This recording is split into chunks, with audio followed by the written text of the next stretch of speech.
Once upon a time in the bustling city of Lagos lived a woman named Tulani. She was the most sought-after wedding planner in the state, yet no one knew what she looked like. The mystery behind the Tawny brand only made her more desirable, like a feast that brides wanted to be a part of.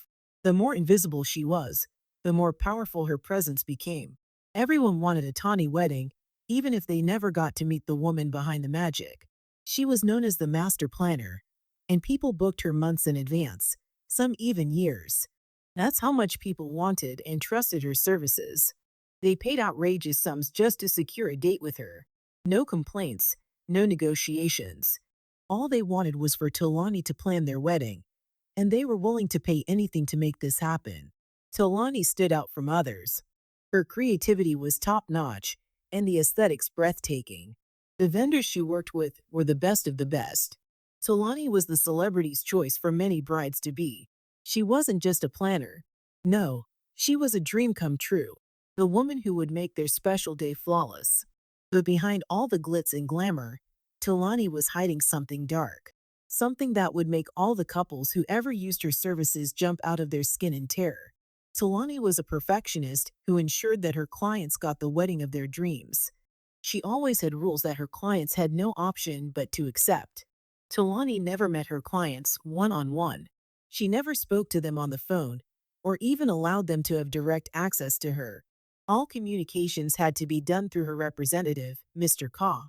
No one knew for sure what Tulani looked like, and the mystery made it all the more intriguing. All people cared about was having a Tulani wedding. Every wedding she planned went viral, and people basked in the publicity this gave them. One day, a young woman named Chetta reached out to Tulani's office to book her for her upcoming wedding. Chetta was a rising media personality, smart, classy, and loved by the public. Her engagement had just made headlines, and her fans were already buzzing about what her wedding would look like. So, of course, she wanted the best, and to her, the best meant Tawny, the wedding master planner.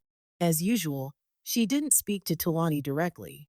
A man who identified himself as Mr. Kaw handled all communications. He was firm, formal, and very strict. He sent her a contract with instructions boldly written in red, stating that Chetta was not allowed to speak to or meet with the planner at any time. All decisions were final, as Tulani did not tolerate any form of interference. Chetta hesitated at first, but her friends advised her that Tulani was definitely worth it. Reluctantly, she signed the contract, and the planning began in earnest. Things moved like magic, and Chetta could not hold back her excitement. The decor plans were flawless, and the sample photos sent to her were dazzling. The vendor list for her wedding was like something from a luxury magazine, and Chetta and her groom were impressed. However, the idea of not knowing the planner didn't sit right with her mother, who told her that no bride should hand over her wedding to a ghost. "My daughter, your wedding is such a special and delicate event to hand over to a woman who no one knows," her mother said. She found it hard to understand why a woman as powerful as Tulani would refuse to be seen in public. "My daughter, if a person is afraid to show his face or her face, they're either hiding shame or hiding something evil." But Chetta laughed it off. Knowing how spiritual her mother could be, she tried to convince her not to worry. "It's only branding, mother. Everyone is going digital, face or no face. This woman knows what she's doing, and she has proven herself capable of handling the wedding," Chetta said to her mother, who couldn't accept the explanation. Chetta's mother couldn't shake the uneasiness growing in her spirit. Her instincts were always right, and over the years, she had learned never to ignore the whispers in her mind. Without telling her daughter, she decided to pay Tulani a visit. She arrived at the office and met Mr. Kaw, who informed her that Tulani was not open to receive public visits. Chetta's mother tried to force her way in, but Mr. Kaw called security, and she was bundled out of the office like a nuisance. She arrived home worried about what she had experienced. Could it be that her instincts were right? She thought to herself as she felt shivers run down her spine, sitting there confused. Her daughter Chetta walked in to inform her that her husband-to-be, Hugo, had just bought her a car. She was excited, but her mother didn't share her enthusiasm. "You need to tell the wedding planner to stop," she said to Chetta, who frowned and told her mother not to give herself high blood pressure for nothing. You're being worried for nothing, Mama, Chetta said to her mother, who pleaded that she listen to her. I'm your mother, and I won't deceive you, my daughter. This tawny woman, I don't trust her. Why is it that none of you have ever met her? Doesn't that tell you something could be wrong? Chetta gave her mother a reassuring smile. Mama, it's all in your imagination. All the couples whose weddings she has planned are still together and happy. No one has even divorced. So, Mama, relax and enjoy the process with me. That's all I want you to do. My daughter, have you checked on any of them lately? She asked Chetta, who informed her that Tulani had planned her colleague's wedding 9 years ago. In fact, she was the one who recommended Tulani to me, saying that Tulani was the best I would ever get. Tina is still happily married to her husband, and they have two beautiful children already, she said to her mother, who still felt uneasy. Chetta reassured her mother once more that everything would be all right. Her mother sighed deeply and said nothing. Perhaps her fears were truly misplaced. She sat back and watched as the day of the wedding drew near. Nothing strange happened, and Chetta's mother forced herself to believe that everything would be fine.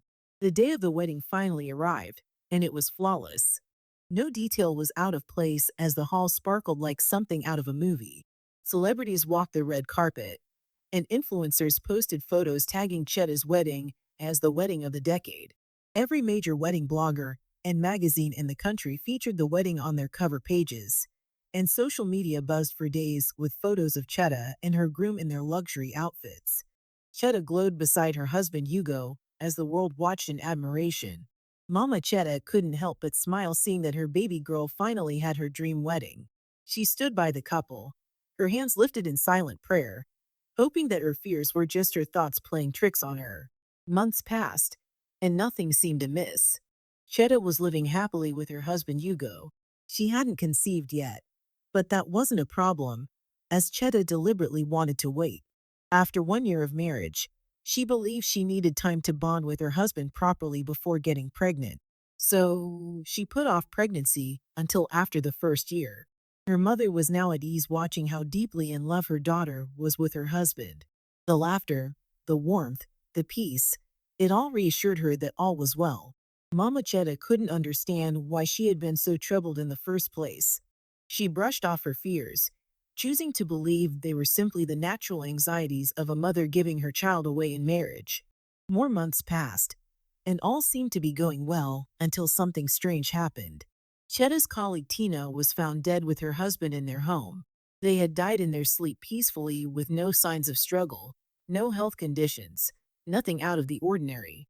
The news broke the next morning, and Chetta heard it on the radio while making breakfast.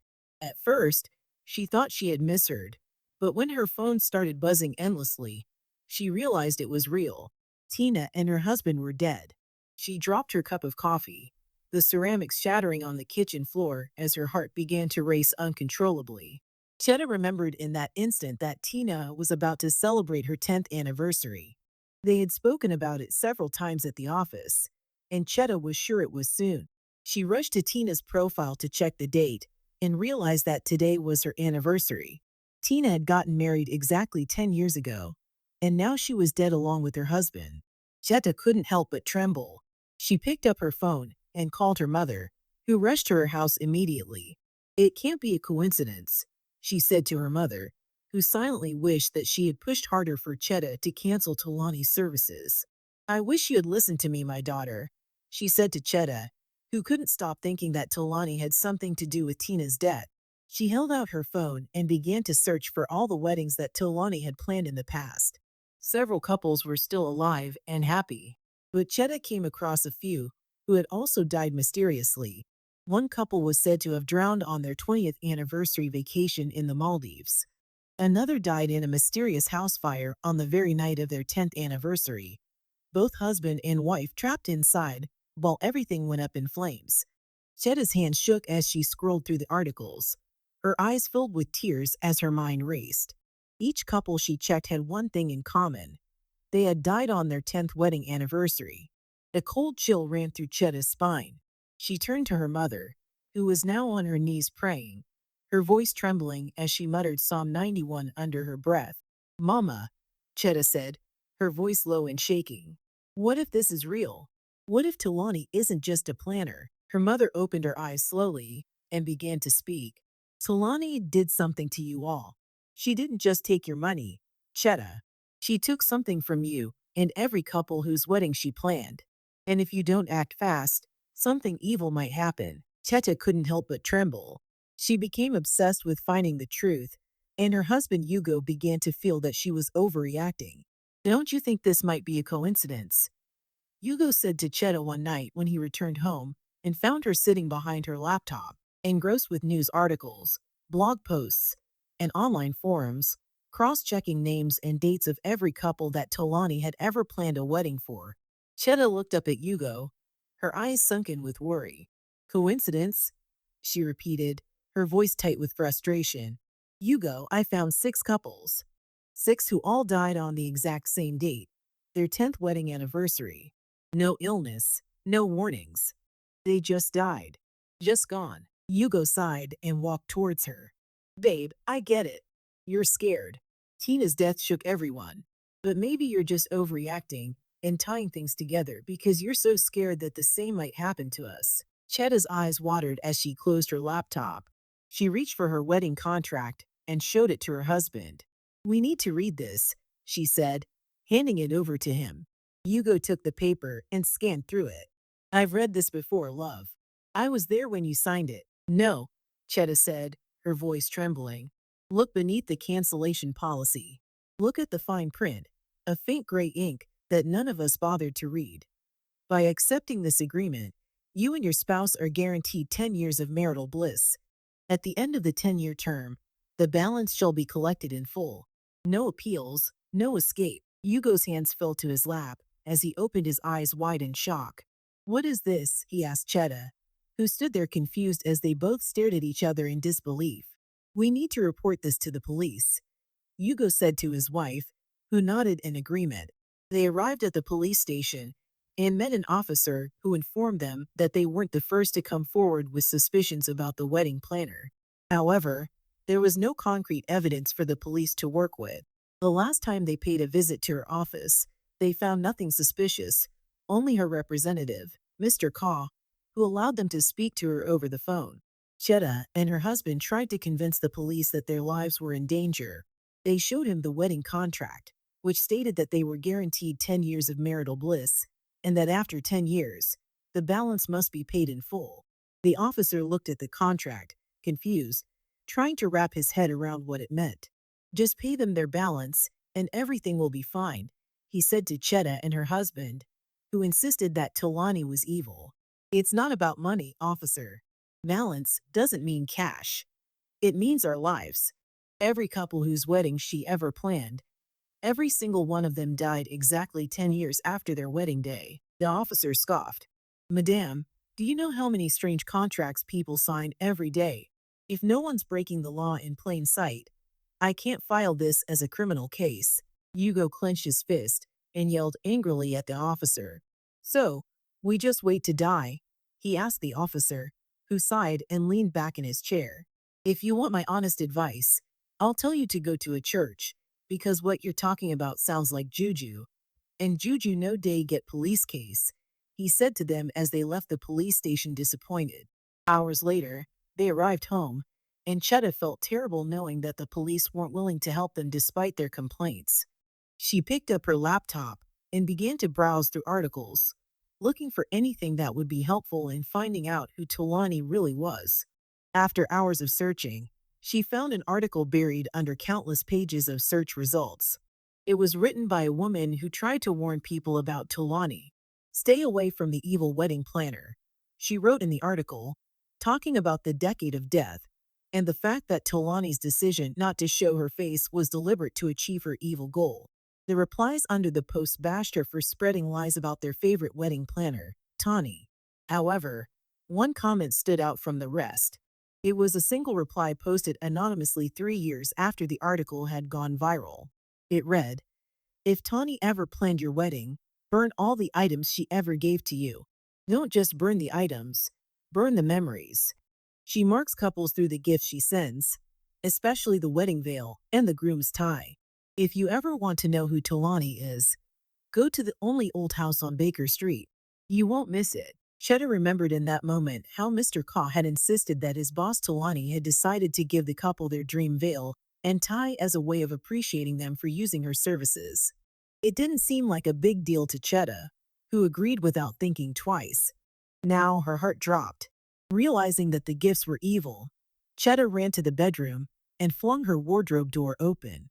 Inside, still neatly preserved in a white box, was her wedding veil, soft, silky, and still smelling faintly of lavender. Her husband's wedding tie hung from the hook beside it. Cheddar snatched both items in panic. They had never used them again since their wedding day, but neither had the heart to discard the items. Cheddar rushed to the back of the house and lit a fire in a metal drum. She threw in the veil first and watched as the fire engulfed it before her eyes. She then tossed the tie into the fire and watched as the flames rose higher and immediately died down. Cheddar felt a sense of calm. She wasn't sure if it worked, but one thing she was sure of was that the evil items were no longer in their possession. As she walked into the house, her phone rang, and Cheddar saw it was an unknown number. She hesitated for a moment, then picked up the call, eager to know who it was. "Hello," she said, but there was silence for a few seconds, followed by a whisper that sent chills down her spine. 10 years was the price. The contract cannot be undone. Fire cannot save you. The deal was sealed the moment you wore it. The countdown has already begun, the voice said before laughing wickedly and ending the call. Chetta held her phone tightly and collapsed to the ground, her heart racing as she tried to reach her husband on the phone. The call rang and rang, but Hugo didn't pick up. Chetta knew she had to get to the root of everything now. She grabbed her car keys and rushed out of the house to Baker Street. Chetta drove down Baker Street and arrived at the old house described in the comments of the post she had read. She sat in her car and watched the house, deliberating whether to knock on the door. As she sat there, she saw something she never expected. Her husband, Hugo, walked out of the house. Chetta couldn't wrap her head around it. Her hands gripped the steering wheel as her heart pounded like a drum. She stared in disbelief as her husband drove off from the old house on Baker Street, the same address where the anonymous comment had revealed she could find out who Tolani really was. Chetta's mind raced with questions. What was Hugo doing there? Did he know about Tolani? Was he part of this? Chetta took a deep breath and stepped out of the car. She couldn't turn back now, not after what she had just seen. She approached the door of the house and began to knock, but no one answered. She knocked again, harder this time, and the door finally creaked open. Chetta walked into the old house and met a woman who stood behind the door, smiling. "You're here," the strange woman said as she gestured for Chetta to follow her in. Chetta hesitated for a moment as she watched her mobile phone ring repeatedly. It was her husband, but Chetta couldn't pick up his call until she understood what was happening. "Are you Tulani?" she asked the woman, who told her there was much to tell. The woman led her to a room and gestured for her to sit. She sat across from Chetta and began to speak. "Tulani is not who you think she is," the woman said, her voice low and steady. "She's my twin sister, and once you've seen me, you've seen her because we are identical. Her real name is Deborah, and she was not always like this. My sister Deborah was a very calm and friendly girl whom life dealt a fatal blow. It all happened 15 years ago when we both turned 20. Deborah had a dream of becoming a well-known wedding planner. She did everything possible to make a name for herself, but this was cut short when the unthinkable happened. Deborah was hired to plan a wedding for a group of friends who were scheduled to get married on the same day. It was a huge contract, and Deborah was delighted to be planning their weddings. One day, she received a call about an urgent meeting with the couples. Deborah abandoned all she was doing and rushed to the meeting. She arrived at the venue and met the ladies, who offered her a drink. Deborah took the drink and fell to the ground unconscious. She woke up a few hours later to hear machines beeping continuously around her. She no longer had eyes, and her face was badly disfigured. The doctors told her she was lucky to be alive, but Deborah didn't feel lucky.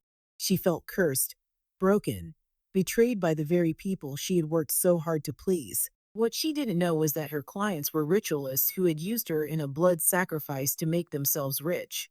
All she could remember before blacking out was hearing them say that when they finally became rich, They would hire the best wedding planner the country had ever seen. Deborah did everything possible to find them, but they were nowhere to be found. All the names they had provided were fake, and Deborah had no way of finding them. So, she decided to make herself the best wedding planner the country had ever seen to exact her revenge. Deborah went into hiding for 2 years. No one heard from her. No one knew where she was. During that time, she lived like a ghost in an abandoned family house on the outskirts of Ibadan, a place so hidden that it didn't even appear on maps. There, broken and blind, she made a vow. Deborah offered herself up, her pain, her rage, her very soul, in exchange for power. She entered into a covenant with forces not of this world. The deal was simple: for her to become the best wedding planner in the entire country, whose clients would end up dying on their 10th wedding anniversary. From that moment, Deborah ceased to exist, and Talani was born. My sister knew that many lives would be ruined by this, but she didn't care as long as she got her culprits one day. She was now the best wedding planner in the country, and knew that the culprits would come looking for her to plan their dream wedding. To the innocent people who got caught up in her web of revenge, she granted 10 years to enjoy marital bliss, after which her revenge would take full effect. Her contract stated it all in fine print, but many didn't even bother to read it before signing. They were too eager to have their weddings planned by the best. Chetta sat frozen, her fingers digging into the armrest of the chair as the woman continued her chilling revelation. I tried to stop her, she said softly. I begged her to forgive, to heal. But Deborah had already given herself over. What she lost that day wasn't just her eyes and face. It was her soul. And once the covenant was sealed, she became something else entirely. Chetta's throat was dry. Why the veil and the tie? She asked, her voice shaking in disbelief. The woman gave her a bitter smile. That's how she marks them. Every bride and groom who wears them wears her signature of death. The veil and tie are more than gifts. They are tokens of the deal. Once worn, the countdown begins. Nothing can stop it except one thing. Chetta's eyes widened as she asked what it could be. The woman informed her that they had to find the people responsible for her sister's predicament. They had to come ask for forgiveness, or else the curse would not stop. Chetta sat there confused. She didn't know who these people were, let alone where to find them. All the woman said to her was that one of the culprits had a unique tattoo on his arm, a tattoo with the number 1159. Chetta's eyes widened in shock. Did you say 1159? She asked as she felt her heart drop. Could it be? She thought to herself as she thanked the woman and returned home. Chetta returned home shaking, unable to breathe. She stepped into her house, her legs shaking beneath her as she clutched the edge of the door frame to steady herself. 1159. The number wasn't just familiar. It was tattooed on her husband's arm.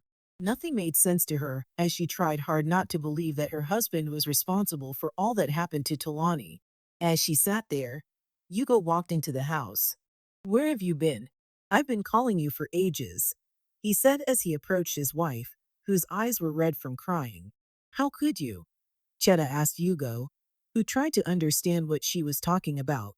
You ruined her life, and now many people have died because of your evil deed, she said to Hugo as she told him everything that Talani's sister had revealed to her.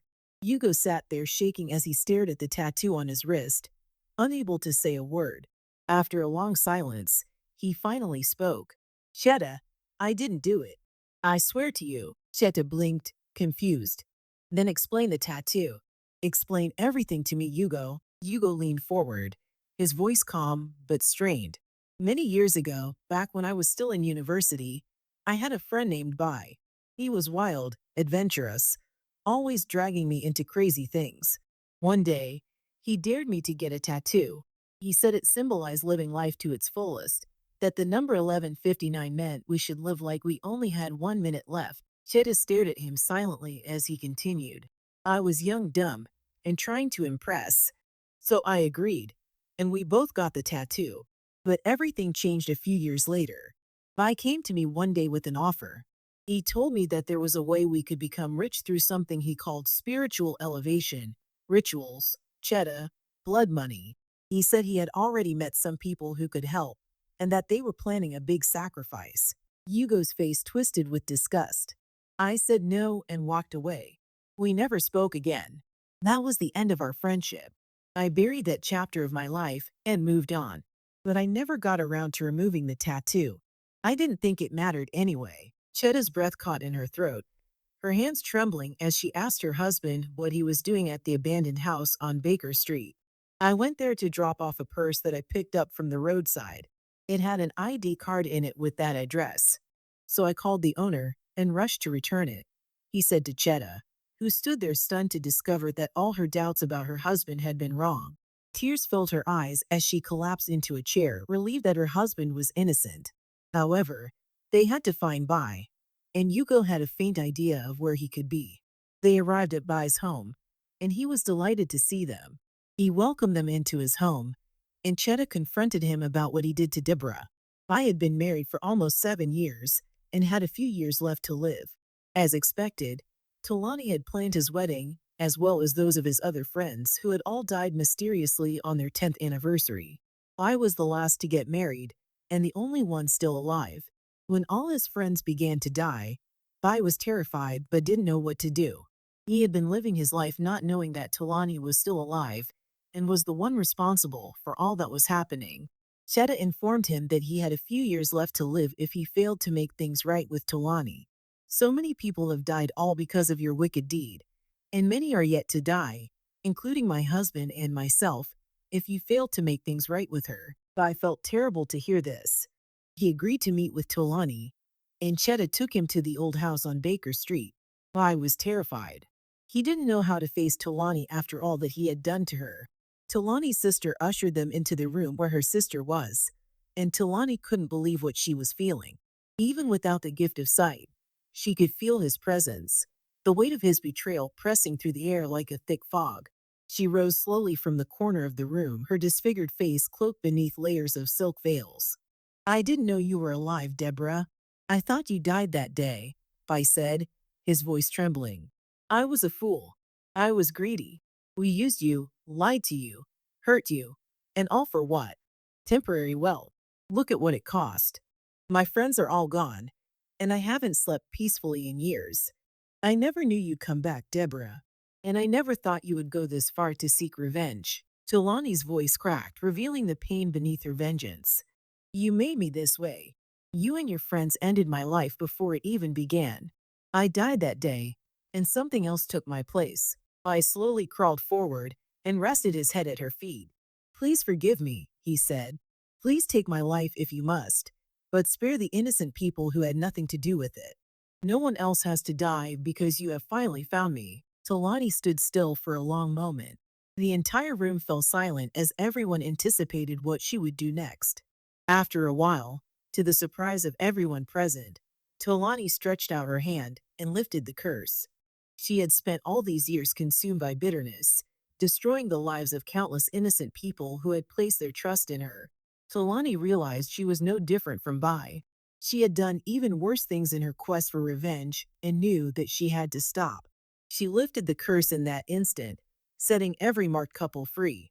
A heavy silence settled in the room as no one had anticipated what she did. Bai couldn't believe his eyes. He thanked her repeatedly, promising to do everything within his power to make it up to her. Chetta and her husband Hugo were relieved to know that the curse had finally been lifted. Tolani's sister rushed forward to embrace her, and for the first time in years, Tolani spoke to her sister with kindness. She whispered, thanking her for never giving up on her. Tears streamed down her sister's face as she embraced Tolani tightly.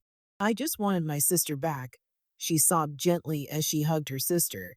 The bitterness was gone, and Chetta was grateful for how things had turned out. She learned a bitter lesson never to ignore her mother's warnings again. The moral of the story is that we must never ignore our instincts or the warnings of those who truly care about us. Being blinded by glamour and appearances can lead to dangerous consequences, especially when we fail to look deeper. Holding on to pain and seeking revenge only leads to more destruction, turning victims into villains. The story also reminds us of the importance of reading every detail before making life-changing decisions.